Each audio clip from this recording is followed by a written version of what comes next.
Joe is just your average 55-year-old father.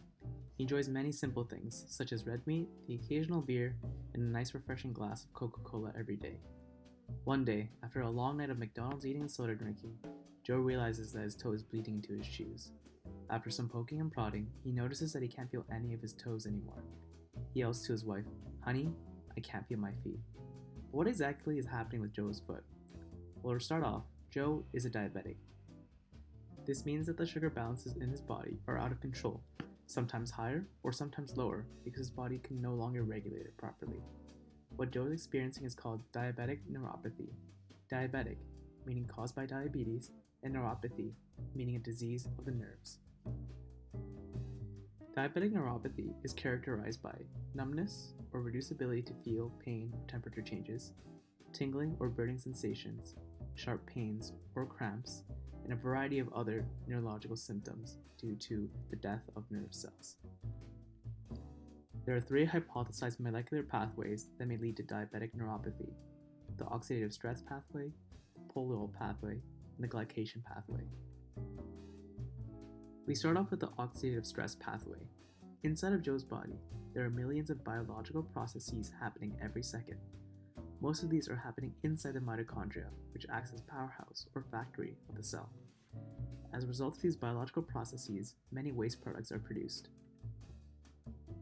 These waste products are usually picked up and cleaned by the cell, but Joe's increased sugar intake leads to increased amounts of waste products, known as reactive oxygen species.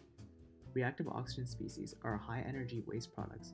Presence can create damage to many cellular structures.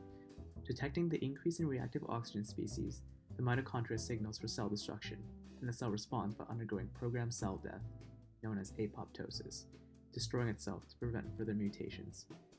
The destruction of these nerve cells leads to loss of sensation and feeling in Joe's foot. The second proposed pathway is called the glycation pathway. In this pathway, it is hypothesized that the increased amount of sugar leads to a process known as glycation, in which sugar particles bind to random proteins and lipids found in the nervous system. Sugars preferentially bind to molecules inside the cord cells of the nervous system. With the binding of the sugar, the cells are unable to function and support the nervous system, which ends up dying. As a result, this neuron cell death leads to the disruption of the nervous system, and destruction of these cells leads to loss of feeling and sensation in Joe's foot. The third proposed pathway is the most complicated and involves the polyol molecule.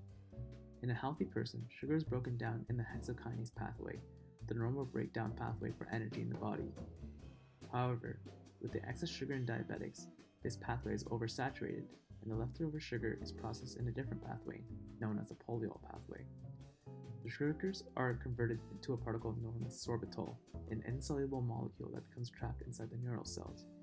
Due to osmosis, water flows back into the cell and causes damage, leading to cell death.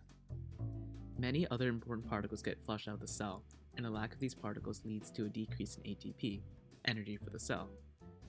Due to a lack of energy, the neuron isn't able to perform its job conducting signals and begins to die. Sorbitol also takes up NADP+ and NAD+ molecules, producing key metabolic products responsible for cell survival. The reduction of these oxidative molecules is another reason why high blood sugar leads to increased oxidative stress, as these molecules are responsible for soaking up any existing free radicals.